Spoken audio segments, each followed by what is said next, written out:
નમસ્કાર મિત્રો, હું છું એકતા. સૌ પ્રથમ તો સૌને વુમન્સ ડેની હાર્દિક શુભેચ્છા. સ્ત્રીમાં કેટલી બધી શક્તિ હોય છે ને. સ્ત્રી ધારે એ બધું જ કરી શકે છે અને સ્ત્રી ધારે ને તો મહાભારત જેવું યુદ્ધ પણ થઈ શકે છે. સ્ત્રીમાં ઘણી જ તાકાત છે, એટલે તો મહાદેવ શક્તિની ઉપાસના કરે છે ને. પણ ઘણી વખત મેં જોયું છે, સ્ત્રી સ્ત્રીની જ દુશ્મન હોય છે. આ સંસારમાં કોઈ પણ વ્યક્તિનું, હું મેલની વાત કરી રહી છું, એનું આખું જીવન કેવી રીતે જશે ને એ એક સ્ત્રી ઉપર હોય છે. જેમ કે એની મા, એની આવનાર પત્ની, એની દીકરી, કેવું સંસાર ચાલશે, એનું આખું જીવન કેવી રીતે ચાલશે, એ એક બધી સ્ત્રીઓ પર ડિપેન્ડ હોય છે.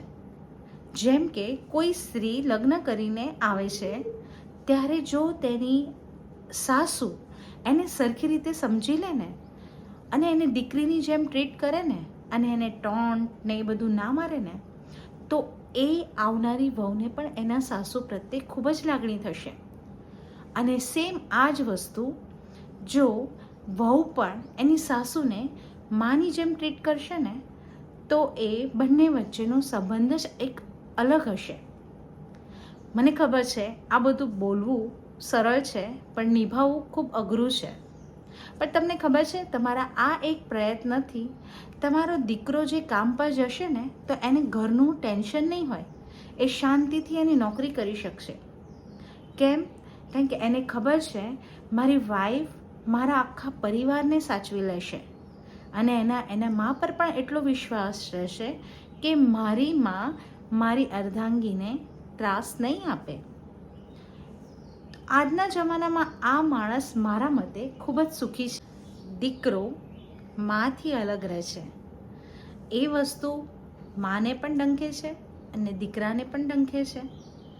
પણ જો જિંદગીમાં લેટગોની વૃત્તિ કરીને ચાલશો ને, જો એ વસ્તુ મને બોલી હતી, આમણે મને આવું કીધું હતું, હજુ સુધી મને યાદ છે, ફલાણા ઢેકણા, તો જીવનમાં ક્યારેય નહીં સુખી થઈ શકો. તમે તો થશો જ, તમારા ઘરવાળાને પણ કરશો, અને જો તમારો દીકરો હશે ને તો તમે એના દાદા દાદીથી પણ એને અલગ કરશો. અને આ સેમ વસ્તુ હું વહુનો પણ વાંક નથી કાઢતી, સાસુનો પણ એટલો જ વાંક કાઢું છું.